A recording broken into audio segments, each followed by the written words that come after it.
આગળ વાત કરવી છે એક એવા સમાચાર જે સાંભળીને ખેડૂતોના પેટમાં ફાળ પડે અને માથા ઉપર ચિંતાની લકીરો ખેંચાઈ જાય, અને એ સમાચાર એટલે કે કમોસમી વરસાદની આગાહી. આ વખતે ચોમાસાએ સોંથ વાળી દીધો. જ્યાં વરસ્યો ત્યાં ખૂબ વરસ્યો, ખેડૂતોની કમાણી ધોઈ નાખી. પણ એ પછી હવે એક આશા હતી કે આ રવિ પાકમાં કંઈક બે પાંદડે થઈ જઈશું, પાછળ જે પણ નુકસાન થયું છે એનું સાટું વાળી લઈશું. પણ થોડા જ સમય પહેલા એક માવઠું થયું અને હવે ફરી એકવાર માવઠાની આગાહી હવામાન નિષ્ણાત અંબાલાલ પટેલે કરી છે. અને એમનું કહેવું છે કે ફેબ્રુઆરીમાં જતા જતા પાછલા દિવસોમાં 17 થી 19 એટલે કે 17, 18, 19 તારીખે મધ્ય ગુજરાત, સૌરાષ્ટ્રમાં અને ઉત્તર ગુજરાતમાં માવઠું થઈ શકે છે. હવે ધીરે ધીરે ઠંડી ઘટશે અને વાદળવાયુ જણાશે. મહત્તમ ઉષ્ણતામાનમાં થોડોક વધારો થશે, લઘુત્તમ ઉષ્ણતામાન વધશે.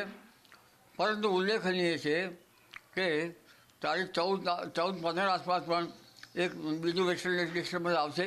પરંતુ તારીખ 23 ફેબ્રુઆરીથી અંત સુધીમાં એક મજબૂત વેસ્ટર્ન ડિસ્ટર્બન્સ આવવાની શક્યતા રહે છે અને માર્ચ માસમાં મજબૂત વેસ્ટર્ન ડિસ્ટર્બન્સ આવવાની શક્યતા રહે છે. 18મી માર્ચથી લગભગ બંગાળ ઉપસાગરમાં લો પ્રેશર બનવાની શક્યતા રહે છે. પરંતુ તે પૂર્વે જોઈએ તો તારીખ 17, 18, 19માં પવનનું જોર રહેશે. એટલે એવું નથી કે માત્ર કારવાળા જ બેફામ થઈને ફરતા હોય છે. ટુ વ્હીલર પર પણ લોકો જાણે બિલકુલ કોઈ ખોફ ના હોય, ના હેલ્મેટ પહેર્યું હોય, ના કોઈ નિયમ પાલન કર્યું હોય, અને લોકો એ રીતે નીકળતા હોય છે કે જાણે રોડ એમના બાપનો હોય. અને એવા જ દ્રશ્યો વલસાડમાંથી સામે આવ્યા છે. સીસીટીવી આપને બતાવવા છે જે હચમચાવી મૂકે એવા છે. સ્પષ્ટ દેખાય છે કે કારવાળાનો કોઈ વાંક નથી. કારવાળો શાંતિથી ટર્ન લઈ રહ્યો છે અને એ વખતે 4 રસ્તા હોવા છતાં પણ, ડિવાઈડર કટ હોવા છતાં પણ ટુ વ્હીલર ચાલક ફૂલ સ્પીડમાં આવે છે અને કારમાં ભટકાઈને ઉછળીને પડે છે. જાવેદ ફોન લાઈન પર જોડાયા છે. જાવેદ, ટુ વ્હીલર ચાલક હોય કે કાર ચાલક હોય, રફતારના રાક્ષસો બેફામ બન્યા છે. પોતાના જીવ તો ઠીક છે, નિર્દોષોના જીવ જોખમમાં મૂકે છે. જી બિલકુલ સાચી વાત છે. વલસાડમાં છેલ્લા એક અઠવાડિયામાં આજની સાથે 3 ઘટનાઓ સામે આવી છે. પહેલી ઘટના જે છે વલસાડના તિથલ રોડ ઉપર જે આજે ઘટના બની હતી, જ્યાં છે કાર ચાલક છે સોસાયટીની અંદર ટર્ન લઈ રહ્યો છે અને ત્યાં એક મોપેડ સવાર બાઇક ચાલક આવીને છે કારમાં અથડાય છે. જો કે બાઇક ચાલકની સ્પીડની પણ ભૂલ કહી શકાય કે તે સ્પીડમાં હતો. પરંતુ બીજી એક મોટી વાત ત્યાં છે કે ત્યાંના સ્થાનિકોએ કહી છે કે જે આ રસ્તો જે છે ત્યાં સ્પીડ બ્રેકર પહેલા બનાવ્યા હતા અને ત્યારબાદ જે છે ફરી નવો રસ્તો બન્યો છે.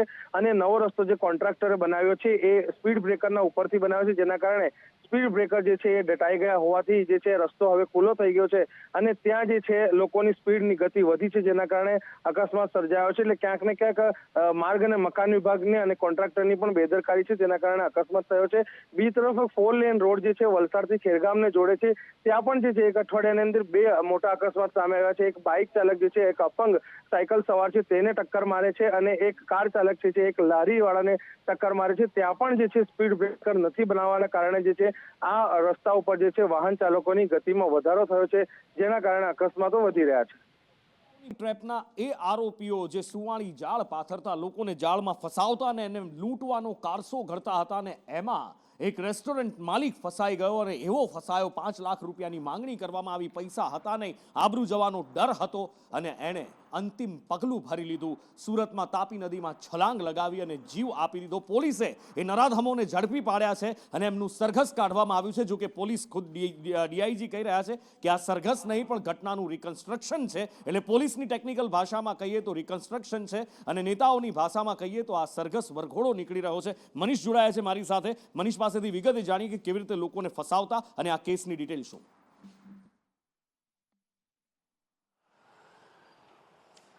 જી બિલકુલ, ઉપર વાત કરીએ તો વરાછાના હોટલ માલિકને આ 4 આરોપીએ છે તે હની ટ્રેપમાં ફસાવ્યા હતા. આ આરોપી બીજા કોઈ નહીં પરંતુ હોટલની અંદર કામ કરતા 4 કર્મચારી છે, જેમાં દેરાણી જેઠાણી છે તે પણ હોટલમાં કામ કરતી હતી. એમ કેમ રીતે આ જે કહેવાય કે આ જે ભોગ બનનારને છે તેને ફસાવ્યો હતો પ્રેમ જાળમાં. ત્યારબાદ તેને અવારનવાર બ્લેકમેલ કરતા હતા, સમાજમાં બદનામી કરી દેવાનું કહેતા હતા અને પહેલાં પણ રૂપિયા પરાવી ચૂક્યા હતા. ત્યારબાદ વધુ 5 લાખ રૂપિયાની અવારનવાર ઉઘરાણી કરતા હતા. જો રૂપિયા નહીં આપે તો ફોન કરીને ધમકીઓ આપતા હતા.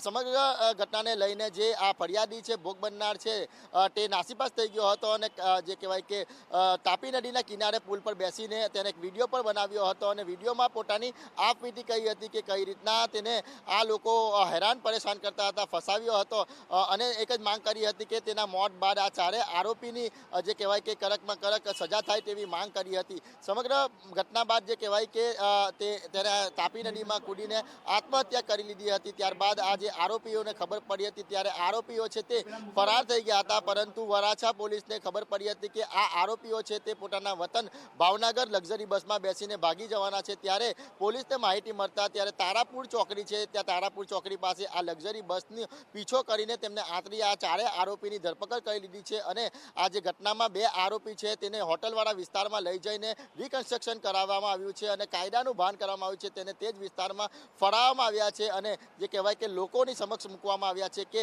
આ જે ટોળકીના જો અન્ય કોઈ લોકો ભોગ બન્યા હોય તો વરાછા પોલીસનો સંપર્ક કરે તેવું સંદેશ પણ આપવામાં આવ્યો હતો. જી.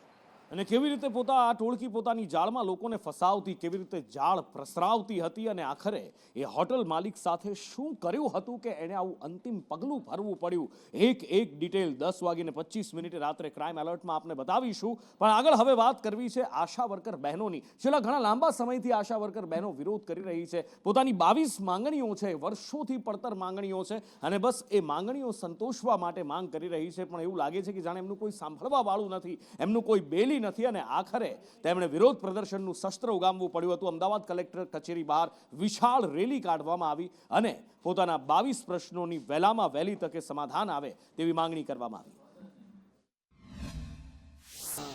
CITU સંકલિત ગુજરાત આંગણવાડી કર્મચારી સંગઠન અને ગુજરાત આશા હેલ્થ વર્કર યુનિયન દ્વારા 2022માં જબર આંદોલન કરવામાં આવ્યું હતું.